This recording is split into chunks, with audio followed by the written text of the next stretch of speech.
അള്ള എന്ന് പറയാനായിട്ട് പലർക്കും അറിയില്ല, അള്ള എന്ന് പറയും. ഭയങ്കര തെറ്റാ. ഉമ്മത്തിൻ വസീല വസീല ദീൻ വസീല ഇമ്പപ്പൂരിസാല. അർത്ഥം അറിഞ്ഞ് പാടിയാല് നമുക്ക് കുറച്ചും കൂടെ ഇൻവോൾവ് ആകാൻ പറ്റും. അപ്പൊ അങ്ങനെ പാടി വന്നതുകൊണ്ടായിരിക്കാം മുസ്ലിം സമുദായത്തിലുള്ളവർക്ക് എന്റെ ഉച്ചാരണവും ആലാപന ശൈലിയൊക്കെ ഇഷ്ടമായതുകൊണ്ടായിരിക്കാം എന്നെ കൊണ്ട് ഒരുപാട് പാട്ടുകൾ അവര് പാടിച്ചിട്ടുണ്ട്. മഞ്ഞുരുക്കി പിന്നെ കാണാ പൊന്നുരുക്കി തങ്കത്തേര് കുന്നോരം വന്നല്ല പൂമ്പുലരി. ഇഷ്ടപ്പെട്ട പാട്ട് കന്നിപ്പൂമാനം. അതാണ് ഏറ്റവും ഇഷ്ടം. സാഗരങ്ങളെ ശാന്തമാക്കിയോൻ ശക്തനായവൻ കൂടെയുണ്ട്. സാഗരങ്ങളെ ശാന്തമാക്കിയോൻ ശക്തനായവൻ കൂടെയുണ്ട്. ആൾക്കാരെല്ലാം പാടി ഞാൻ കേട്ടിരിക്കുന്നത് സഭാമാർവാമലയുടെ ചോട്ടിൽ എന്നാണ് പാടുന്നത്. പക്ഷെ സഫയും മർവയുമാണ് ആ മലകൾ രണ്ടും. ഒന്ന് സഫ, മറ്റേത് മർവ. അത് അറിവുള്ളവർ പോലും പാടുന്നത് സഭാ മാർവ എന്നൊക്കെ പറഞ്ഞ് പാടും. അപ്പൊ അത് തെറ്റാണ്. ജോത്സ്നയുടെ പേരില് 10:30 മണിക്ക് അപ്പുറം പാടി എന്ന് പറഞ്ഞ് കേസെടുത്തു. അപ്പൊ 70 കാലഘട്ടത്തിലൊക്കെ നമ്മൾ ഗാനമേളയ്ക്ക് പോകുമ്പോൾ നമുക്ക് ഇങ്ങനെയുള്ള പ്രശ്നങ്ങളൊന്നുമില്ല. എന്നുവെച്ചാൽ രാഷ്ട്രീയമായിട്ടുള്ള ഇടപെടലില്ല, മതപരമായിട്ടുള്ള പ്രശ്നങ്ങളില്ല. ആൾക്കാർക്ക് നല്ല പാട്ട് കേട്ടാൽ മാത്രം മതി. ആദ്യത്തെ 2 ദേവീസ്തുതി കഴിഞ്ഞപ്പം മുതൽ ആൾക്കാർ ചേട്ടാ ഇസ്രായേലിൽ നിന്ന് അതെനിക്ക് ഇസ്രായേലിൽ. ഞാൻ പറഞ്ഞു എനിക്ക് ഈ വയസ്സുകാർക്ക് പോലീസ് സ്റ്റേഷൻ കയറി ഇറങ്ങി നടക്കാൻ വയ്യ. അവ പിതാവേ ദൈവമേ അവിടുത്തെ രാജ്യം വരേണമേ. എന്റെ പാട്ടുകൾ 1 or 2 പാട്ടുകളെ ഞാൻ പാടാറുള്ളൂ. ബാക്കി മൊത്തം ദാസേട്ടന്റെ പാട്ടുകൾ. കാരണം ആ ഒരു കാലഘട്ടത്തിന്റെ പാട്ടും ഒരുപാട് കാര്യങ്ങൾ നമുക്ക് പഠിക്കാനുണ്ട്. അദ്ദേഹത്തിന്റെ ആ ഒരു കാലഘട്ടത്തിലെ പാട്ടുകൾ എടുത്തു വെച്ച് നോക്കുകയാണെങ്കിൽ നമുക്ക് കുറച്ചുകൂടെ വീടിന്റെ മറ്റു ഭാഗങ്ങളൂടെ കാണാൻ തോന്നുന്നു. തീർച്ചയായിട്ടും കാണാം, തീർച്ചയായിട്ടും. സാറേ, മെലഡീസില് SP വെങ്കടേഷ് സാറിന്റെ താലോലും പൂമ്പൈതലേ, അതെ അതെ അതെ, അത് ഭയങ്കര രസമുള്ള പാട്ടാ. നാടോടിയിലെ. അതെ, നാടോടിയിലെ പാട്ട്. ഞങ്ങൾ ഇതിൽ എന്തെങ്കിലും കുടിക്കാനായിട്ട് ഇങ്ങനെ നോക്കുകയായിരുന്നു. ഈ വീട്ടുകാരത്തി വീഡിയോയിലേക്ക് വരില്ല എന്നൊക്കെയാണ് പറയുന്നത്. പൊതുവെ ഇന്റർവ്യൂ എന്ന് പറഞ്ഞ് വിളിച്ചാൽ വരത്തില്ല. അപ്പൊ ഇങ്ങനെയൊക്കെ ഉള്ള എന്തെങ്കിലുമൊക്കെ ചെറിയ എൻട്രി ഒക്കെ ആണെങ്കിൽ എൻട്രി മാത്രമേ ഉള്ളൂ. അല്ല, കണ്ട സ്ഥിതിക്ക് സാറിന്റെ പാട്ടുകളെ കുറിച്ച് ഏതെങ്കിലും ഒരു സ്ഥാനം ചോദിച്ചാൽ പറയുമോ? ഈ ഇഷ്ടപ്പെട്ട പാട്ടുകൾ ഏതൊക്കെയാണെന്ന് പറയാം. ഇഷ്ടപ്പെട്ട പാട്ട് കന്നിപ്പൂമാനം. അതാണ് ഏറ്റവും ഇഷ്ടം.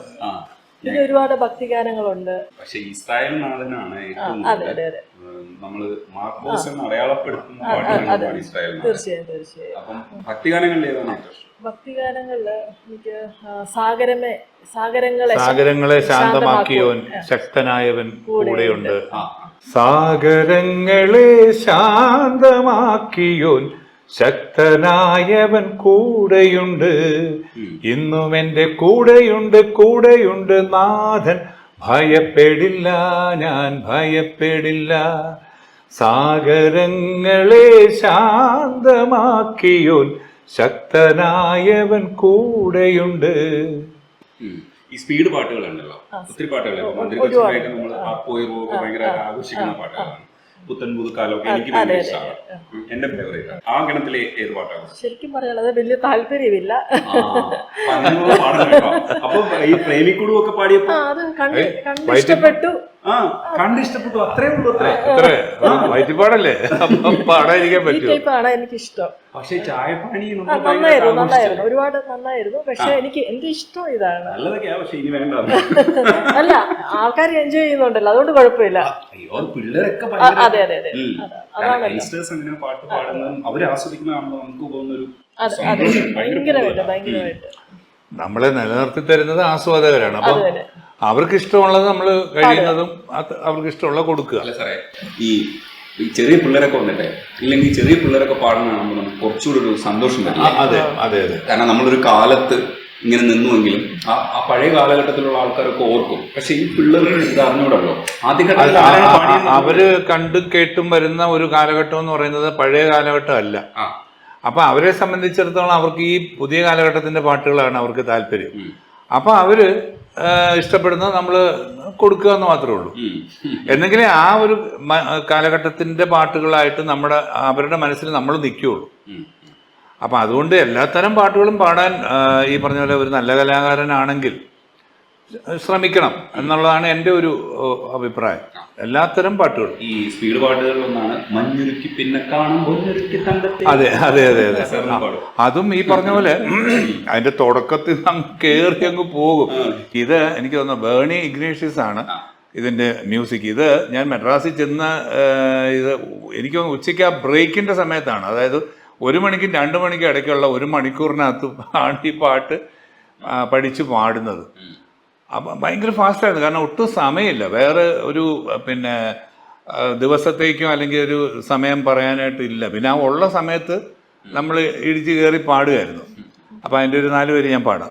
മഞ്ഞുരുക്കി പിന്നെ കാണാ പൊന്നുരുക്കി തങ്കത്തേരിൽ കുന്നോരം വന്നല്ല പൂമ്പുലരി, കുഞ്ഞുപൂവിൻ കന്നിച്ചുണ്ടിൽ മുത്തമിട്ടു ചെല്ലക്കാതിൽ കിന്നാരം കൊഞ്ചുന്നു പൂങ്കുരുവി, ആരാരിന്നുള്ളിനുള്ളിലൊരു പൂത്താലം നീട്ടുന്നു, അഴകിന്റെ ഊഞ്ഞാൽ കൊമ്പിൽ അലസം പാടി വസന്തത്തിൻ മായാവർണം വിതറുന്നു, മഞ്ഞുരുക്കി പിന്നെ കാണാ പൊന്നുരുക്കി തങ്കത്തേരിൽ കുന്നോരം വന്നല്ല പൂങ്കുരുവി, കുഞ്ഞുപൂവിൻ മുന്നിത്തുണ്ടിൽ മുത്തമിട്ടു ചെല്ലക്കാതിൽ കിന്നാരം കൊഞ്ചുന്നു പൂങ്കുരുവി.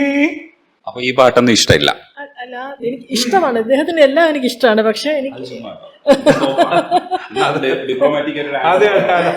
തീർച്ചയായിട്ടും അങ്ങനെ തന്നെ ഇത് ആയിരിക്കും. തൊഴിലല്ലേ, തൊഴിലാണ്. അതിനകത്ത് ഏറ്റവും ഇഷ്ടമുള്ളത് ഞാൻ ആദ്യം പറഞ്ഞ പോലത്തെ ടൈപ്പ്. പിന്നെ എല്ലാം ആസ്വദിക്കും, അത് വേറെ കാര്യം. ഇടയ്ക്കൊരു അറബിക് സോങ് അതെ അതെ. ഞാൻ മാപ്പിളപ്പാട്ടും ക്രിസ്തീയ ഗാനങ്ങളും ഹിന്ദു ഡിവോഷണലും എല്ലാം ഈ ഗാനമേള സിനിമാ പാട്ടുകളുടെ ഒപ്പം പാടി തുടങ്ങിയ ഒരു വ്യക്തിയാണ്. 82 മുതൽ തന്നെ ആണ് ഈ ക്രിസ്തീയ ഭക്തിഗാനങ്ങളും മാപ്പിളപ്പാട്ടുകളും എല്ലാം പാടാൻ തുടങ്ങിയത്. അപ്പോൾ അന്ന് മുതൽ ഇന്ന് വരെയും 10,000 ക്രിസ്തീയ ഗാനങ്ങൾ പാടി, ഒരു 10,000-4,000 മാപ്പിളപ്പാട്ട് പാടി. അപ്പം ഈ മാപ്പിളപ്പാട്ട് പാടുമ്പോൾ ഞാൻ അവരോട് ചോദിക്കും ഇതിന്റെ അർത്ഥം എന്താണ്. കാരണം നമുക്ക് ഇത് എങ്ങനെയും കേട്ട് പാടുക എന്നുള്ള ഇത് മാത്രമേ ഉള്ളൂ. അപ്പം അത് അർത്ഥം അറിഞ്ഞ് പാടിയാൽ നമുക്ക് കുറച്ചും കൂടെ ഇൻവോൾവ് ആകാൻ പറ്റും, അല്ലെങ്കിൽ ആ സാഹചര്യം എന്താണെന്ന് അറിഞ്ഞിട്ട് നമുക്ക് ഇൻവോൾവ് ആകാൻ പറ്റും. അതുകൊണ്ട് ഞാൻ ചില സമയത്ത് ചോദിക്കാം. അപ്പം അങ്ങനെ പാടി വന്നതുകൊണ്ടായിരിക്കാം മാപ്പിള മക്കൾക്ക്, പ്രത്യേകിച്ച് മുസ്ലിം സമുദായത്തിലുള്ളവർക്ക് എൻ്റെ ഉച്ചാരണവും ആലാപന ശൈലിയൊക്കെ ഇഷ്ടമായതുകൊണ്ടായിരിക്കാം എന്നെ കൊണ്ട് ഒരുപാട് പാട്ടുകൾ അവർ പാടിച്ചിട്ടുണ്ട് ഒരു സമയത്ത്.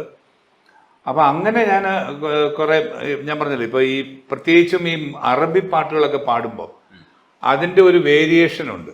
നമ്മുടെ വെറുതെ നമ്മളിപ്പം 1000 കാതമകലയാണെങ്കിലും മായാതെ മക്കാ മനസ്സിൽ നിൽപ്പൂ, അങ്ങനെ പാടുന്ന പോലെ അല്ല. അറബി സോങ് പാടുമ്പം കൂടുതൽ അവരുടെ ഈ മൈനർ നോട്ട്സ് ആണ്. അതേപോലെ ഇപ്പം തന്നെ ഈ 1000 കാതത്തിനകത്ത് തന്നെ വരുന്ന വെറും സാധാരണ വാക്ക് ഒരു വിധം ആൾക്കാരെല്ലാം പാടി ഞാൻ കേട്ടിരിക്കുന്നത് സഭാ മാർവാ മലയുടെ ചോട്ടിൽ എന്നാണ് പാടുന്നത്. പക്ഷെ സഫയും മർവയുമാണ്. ആ മലകൾ രണ്ടും, ഒന്ന് സഫ മറ്റേത് മർവ. പക്ഷെ നമ്മൾ പാടുമ്പോൾ പലരും പാടുന്നത്, അത് അറിവുള്ളവർ പോലും പാടുന്നത് സഭാ മാർവ എന്നൊക്കെ പറഞ്ഞ് പാടും. അപ്പൊ അത് തെറ്റാണ്. അതെന്താണെന്ന് അറിയാതെ അവർ പാടുകയാണ്. സഫാ മർവ മലയുടെ ചോട്ടിൽ സാഫല്യം നേടി തേടിയോരെല്ലാം, അങ്ങനെ വരേണ്ടത്.